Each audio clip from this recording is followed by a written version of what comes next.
अस्सलामुअलैकुम। सीखो उर्दू में आज का लफ्ज है पगडंडी। पगडंडी यानी जंगल या खेत का वो तंग रास्ता जो कसरते राहदारी से खुद बन जाता है। और you can also say a trail. Drama serial Parizaad से चंद खूबसूरत अशार पेशे खिदमत हैं।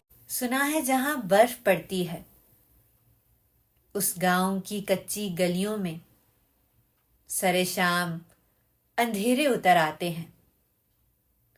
हम बर्फ से कोई रास्ता निकालेंगे, मन के जुगनू जला लेंगे। मेरे पैरों में पड़ी ये सब पगडंडियां एक बर्फपोश चोटी को जाती हैं जहां सूरज भी धूप सेंकने को आता है। हम वहीं अपना मकान बना लेंगे, मन के जुगनू जला लेंगे।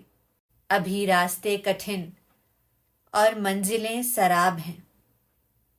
अभी मेरी राहों में जाने कितने सहरा कितने जंगल आबाद हैं।